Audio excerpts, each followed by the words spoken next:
Hello student, তোমরা যারা ক্যালকাটা ইউনিভার্সিটির আন্ডারে প্রথম সেমিস্টারের ছাত্রছাত্রী আছো এবং তোমাদের রাষ্ট্রবিজ্ঞান সাবজেক্টে অনার্স আছে, তোমাদের জন্য আজকের ক্লাসটা খুবই গুরুত্বপূর্ণ। আজকের ক্লাসে তোমাদের ডিএসসিসি 1 পেপার থেকে দুটি গুরুত্বপূর্ণ বড় প্রশ্নের উত্তর নিয়ে আলোচনা করব। আজকের ক্লাসের প্রথম প্রশ্ন থাকছে রাষ্ট্রের উদারবাদী ধারণা বিশ্লেষণ করো। এটি প্রিভিয়াস ইয়ার্সের প্রশ্ন থেকে নেওয়া হয়েছে, মোস্ট ইম্পর্টেন্ট একটি প্রশ্ন। অ্যান্সারটা তোমরা বুঝে নেবে যে রাষ্ট্রের উদারবাদী তত্ত্বের ধারণা বা উদারনীতিবাদের ধারণা। ঠিক আছে, ভূমিকা দেখো। প্রথমেই ভূমিকা। উদারনীতিবাদ হলো এক ধরনের রাজনৈতিক ও নৈতিক দর্শন যা মূলত ব্যক্তি স্বাধীনতা ও সমতার নীতির ওপর প্রতিষ্ঠিত। রাষ্ট্রের উদারবাদী ধারণা রাষ্ট্রীয় কর্তৃত্ববাদের বিরুদ্ধে ব্যক্তিকে সর্বোচ্চ গুরুত্ব দেয়। এই মতবাদ রাষ্ট্রকে ব্যক্তি স্বাধীনতার সহায়ক ও সীমিত ক্ষমতার অধিকারী প্রতিষ্ঠান হিসাবে দেখে। এটি আধুনিক গণতান্ত্রিক রাষ্ট্র ব্যবস্থার অন্যতম মূল ভিত্তি। এবারে কি বলা হচ্ছে দেখো, রাষ্ট্রের উদারবাদী তত্ত্ব। এই পোর্শনটা এবারে বুঝে নাও, এটাই মেন পোর্শন, রাষ্ট্রের উদারবাদী তত্ত্ব।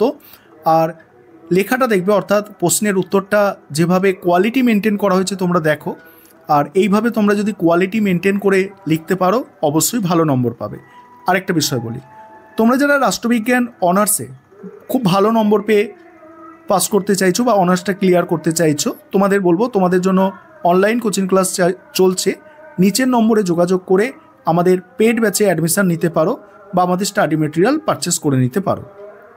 দেখো, রাষ্ট্রের উদারবাদী তত্ত্বের মূল ভিত্তি হলো ব্যক্তি, যেখানে ব্যক্তিকে যুক্তিবাদী এবং নৈতিক সত্তা হিসেবে গণ্য করা হয়। এই তত্ত্বের প্রথম দিকের ধারা, যা ধ্রুপদী উদারনীতিবাদ বা ক্লাসিক্যাল লিবারিজম নামে পরিচিত, মূলত সীমিত রাষ্ট্রের ধারণাকে সমর্থন করে। জন লক, অ্যাডাম স্মিথ প্রমুখ ধ্রুপদী উদারনীতিবাদের প্রবক্তাগণ মনে করেন যে রাষ্ট্রের ভূমিকা হবে কেবল আইন শৃঙ্খলা রক্ষা করা, ব্যক্তিগত সম্পত্তির সুরক্ষা এবং চুক্তি বলবৎ করা। তারা রাষ্ট্রকে একটি প্রয়োজনীয় মন্দ অর্থাৎ নেসেসারি ইভিল হিসাবে দেখেন, অর্থাৎ রাষ্ট্র প্রয়োজনীয় কিন্তু ভালো প্রতিষ্ঠান কিন্তু নয়, ঠিক আছে, হিসাবে দেখেন। কারণ আইনগত কর্তৃত্ব ছাড়া সমাজে বিশৃঙ্খলা সৃষ্টি হতে পারে, যা ব্যক্তির স্বাধীনতা ও সমৃদ্ধির জন্য ক্ষতিকর। ধ্রুপদী উদারনীতিবাদ অবাধ বাজার অর্থনীতি এবং নিয়ন্ত্রণমুক্ত বাণিজ্যের পক্ষে জোর দেয়।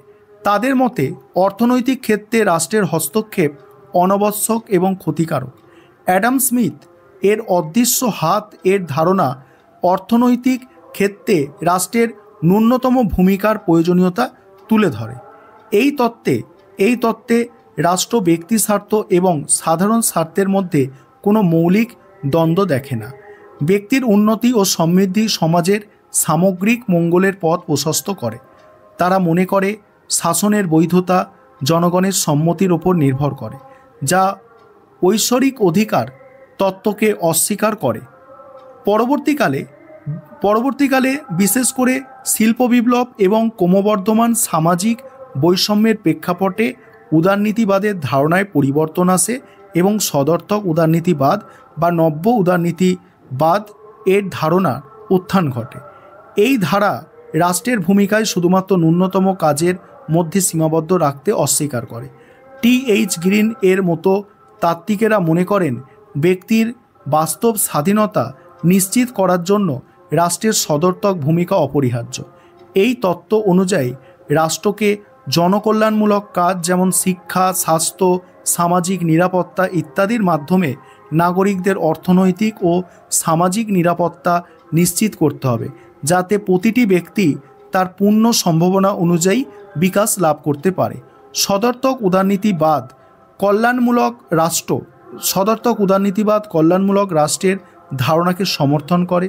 এই ধারায় রাষ্ট্রের কাজ হলো এমন অনুকূল পরিবেশ তৈরি করা যেখানে ব্যক্তি নিজের স্বাধীনতাকে আরও বিস্তৃত করতে পারে। এটি গণতন্ত্র, ক্ষমতার বিভাজন, স্বাধীন বিচার ব্যবস্থা এবং আইনের শাসন এর মতো সাংবিধানিক ব্যবস্থার মাধ্যমে রাষ্ট্রের ক্ষমতাকে সীমিত করার পক্ষে সওয়াল করে। সব মিলিয়ে উদারনীতিবাদী ধারণা ব্যক্তিকে তার অধিকার স্বাধীনতার কেন্দ্রে রাখে, অধিকার ও স্বাধীনতার কেন্দ্রে থাকে, রাষ্ট্রের ক্ষমতাকে সীমিত করে এবং জনসম্পর্কের ভিত্তিতে বৈধতা প্রদান করে। এই তত্ত্বের বিতর্কের ফলে রাষ্ট্রের ভূমিকা প্রয়োজনীয় মন্দ থেকে কল্যাণকারী সহায়ক হিসাবে পরিবর্তিত হয়েছে, কিন্তু উভয় ধারণাই ব্যক্তি স্বাধীনতার প্রাথমিক গুরুত্বকে অক্ষুণ্ণ রেখেছে। উপসংহারে লিখবে, রাষ্ট্রের উদারবাদী ধারণা ব্যক্তিকে সর্বাগ্রে স্থান দিয়ে তার স্বাধীনতা এবং অধিকার নিশ্চিত করার উপর জোর দেয়। ধ্রুপদী উদারনীতির সীমিত রাষ্ট্রের পক্ষে থাকলেও নব্য উদারনীতি ব্যক্তি স্বাধীনতার প্রসার ও সামাজিক ন্যায় প্রতিষ্ঠার জন্য রাষ্ট্রের সদর্থক হস্তক্ষেপকে অপরিহার্য মনে করে। এই তত্ত্ব আধুনিক গণতন্ত্র, সাংবিধানিক সরকার এবং মানবাধিকারের ধারার ভিত্তি রচনা করে, যা বিশ্বজুড়ে বহু রাষ্ট্র ব্যবস্থার মূল চালিকা শক্তি। তারপরে কি বলা হচ্ছে দেখো, পরের প্রশ্ন, সার্বভৌমত্ব একটি পরিবর্তনশীল ধারণা, বিবৃতিটি ব্যাখ্যা করো। অর্থাৎ সার্বভৌমিকতার ধারণা পরিবর্তনের মাধ্যমে এসেছে। এই প্রশ্নটাও প্রিভিয়াস ইয়ার্সের প্রশ্ন থেকে নেওয়া হয়েছে। এটাও একটি মোস্ট ইম্পর্টেন্ট প্রশ্ন। এই প্রশ্নের উত্তরটা এবার তোমরা বুঝে নাও। প্রথমেই ইন্ট্রোডাকশন অর্থাৎ ভূমিকা। দেখো, সার্বভৌমত্ব হলো রাষ্ট্রের এমন সর্বোচ্চ ও চূড়ান্ত ক্ষমতা যা তাকে দেশের অভ্যন্তরে সমস্ত ব্যক্তি ও প্রতিষ্ঠানের ওপর এবং বহির্জগতের অন্য কোনো রাষ্ট্রের প্রভাব বা নিয়ন্ত্রণ থেকে মুক্ত থাকতে সাহায্য করে। এই ক্ষমতা রাষ্ট্রের অপরিহার্য ভিত্তি হলেও রাজনৈতিক চিন্তা ও আন্তর্জাতিক সম্পর্কের পরিবর্তনের সাথে সাথে সার্বভৌমত্বের ধারণাটি স্থির থাকেনি, বরং এটি বিভিন্ন ঐতিহাসিক ও মতাদর্শগত স্তর অতিক্রম করে একটি গতিশীল ও বিবর্তনশীল ধারায় পরিণত হয়েছে। তারপরে সার্বভৌমত্ব একটি বিবর্তনশীল ধারণা।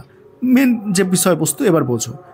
সার্বভৌমত্বের ধারণা বিবর্তন মূলত তিনটি প্রধান ঐতিহাসিক ও তাত্ত্বিক পর্যায়ের দ্বারা চিহ্নিত করা যায়। এর প্রথম পর্যায়টি ছিল নিরঙ্কুশ সার্বভৌমত্ব অর্থাৎ অ্যাবসুলেট সভেরেনিটি প্রতিষ্ঠা। ষোড়শ শতকে যা বোদা এবং সপ্তদশ শতকে টমাস হবস এই ধারণার প্রধান প্রবক্তা ছিলেন। তারা সার্বভৌমত্বকে রাষ্ট্রের অপরিহার্য ও চরম ও স্থায়ী ক্ষমতা হিসাবে বর্ণনা করেন, যা কোনো আইন দ্বারা সীমিত নয় এবং রাষ্ট্রের মধ্যেই একক ও অবিভাজ্য। এই ধারণা সেই সময় ইউরোপের নিরঙ্কুশ রাজতন্ত্রের বৈধতা প্রদান করেছিল। হবস এর লেভিয়াথান ছিল এমন এক সার্বভৌম শক্তি যা চুক্তির মাধ্যমে সৃষ্টি হলেও একবার প্রতিষ্ঠিত হওয়ার পর তা ছিল অসীম এবং যার বিরোধিতা করার কোনো অধিকার জনগণের ছিল না। এটি ছিল মূলত একত্ববাদী ধারণা যা রাষ্ট্রকে সকল ক্ষমতার উৎস হিসাবে দেখত। পরের অংশটুকু আলোচনা করব, তার আগে একটা বিষয় তোমাদের বলার আছে। তোমাদের জন্য অনলাইন কোচিং ক্লাস চলছে। তোমরা যদি পেড ব্যাচে অ্যাডমিশন নিতে ইচ্ছুক থাকো, নিচের দেওয়া নম্বরে যোগাযোগ করে পেড ব্যাচে অ্যাডমিশন নিয়ে নিতে পারো। এবার দেখো, পরবর্তীকালে অষ্টাদশ ও ঊনবিংশ শতকে উদারনৈতিক চিন্তাধারার প্রসারের সাথে সাথে এই নিরঙ্কুশ ধারণায় পরিবর্তন আসে এবং সীমিত এবং সাংবিধানিক সার্বভৌমত্বের ধারণা জনপ্রিয়তা লাভ করে। জন লক জোর দেন যে শাসক জনগণের জীবন, স্বাধীনতা ও সম্পত্তি প্রাকৃতিক অধিকার রক্ষা করতে বাধ্য এবং এই অধিকার লঙ্ঘন করলে তাকে ক্ষমতাচ্যুত করা যেতে পারে। অন্যদিকে রুসো তার সাধারণ ইচ্ছার তত্ত্বের মাধ্যমে সার্বভৌম ক্ষমতাকে সরাসরি জনগণের হাতে ন্যস্ত করে জনগণের সার্বভৌমত্বের জন্ম দেয়। এই পরিবর্তনের ফলে রাষ্ট্রীয় ক্ষমতা সাংবিধানিক আইন ও জনগণের অধিকার দ্বারা সীমিত হয়। ফলস্বরূপ আইনগত সার্বভৌমত্ব এবং রাজনৈতিক সার্বভৌমত্ব এই দুটি ভিন্ন রূপে বিভক্ত হয়ে পড়ে। তারপর কি বলা হচ্ছে দেখো, বিংশ শতকের প্রথম দিকে সার্বভৌমত্বের একত্ববাদী ধারণাকে আরও জোরালোভাবে চ্যালেঞ্জ জানায় বহুত্ববাদীরা। অধ্যাপক ল্যাস্কি এবং বার্কার এর মতো তাত্ত্বিকেরা যুক্তি দেন যে সমাজে রাষ্ট্রের পাশাপাশি বহু স্বেচ্ছাসেবী সংস্থা ও গোষ্ঠী বিদ্যমান, যারা নিজস্ব ক্ষেত্রে রাষ্ট্রের মতো ক্ষমতা উপভোগ করে। তাই সার্বভৌমত্ব রাষ্ট্রের মধ্যে একক ও অবিভাজ্য ক্ষমতা নয়, বরং তা সমাজের বিভিন্ন শক্তির মধ্যে বিভক্ত। তারা মনে করেন এই সমস্ত সংগঠনের প্রতি ব্যক্তির আনুগত্য রাষ্ট্রের প্রতি আনুগত্যের চেয়ে কোনো অংশে কম নয় এবং রাষ্ট্রকে অবশ্যই এদের সাথে ক্ষমতা ভাগ করে নিতে হবে। সবশেষে একবিংশ শতকে বিশ্বায়ন, ক্রমবর্ধমান অন্তঃরাষ্ট্রীয় নির্ভরশীলতা এবং আন্তর্জাতিক আইনের গুরুত্ব বৃদ্ধির কারণে রাষ্ট্রের সার্বভৌমত্বের ধারণায় আমূল পরিবর্তন এসেছে। জাতিসংঘ, বিশ্ব বাণিজ্য সংস্থা এবং অন্যান্য আন্তর্জাতিক সংস্থার উত্থানের ফলে রাষ্ট্র তার অর্থনৈতিক ও পররাষ্ট্রনীতিতে সম্পূর্ণভাবে স্বাধীনভাবে সিদ্ধান্ত নিতে পারে না। মানবাধিকারের বিশ্বজনীন মানদণ্ড এবং পরিবেশগত চুক্তির মতো বিষয়গুলিও রাষ্ট্রের অভ্যন্তরীণ বিষয়গুলিতেও আন্তর্জাতিক হস্তক্ষেপের পথ খুলে দিয়েছে। ফলস্বরূপ সার্বভৌমত্ব এখন আর চূড়ান্ত ও চরম ক্ষমতা হিসাবে বিবেচিত হয় না, বরং এটি আন্তর্জাতিক নিয়ম কানুন ও বিশ্বজনীন নৈতিকতার প্রতি দায়বদ্ধ এক দায়িত্বশীল সার্বভৌমের ধারণায় রূপান্তরিত হয়েছে।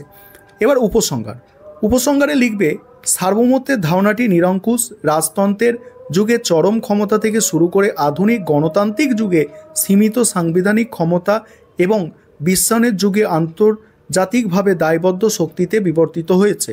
এই দীর্ঘ ও ধারাবাহিক বিবর্তনের পথ প্রমাণ করে যে সার্বভৌমত্ব কোনো স্থবির ধারণা নয়, বরং এটি পরিবর্তিত রাজনৈতিক, অর্থনৈতিক, সামাজিক বাস্তবতার সাথে মানিয়ে নিতে থাকা একটি গতিশীল ও বিবর্তনশীল তত্ত্ব।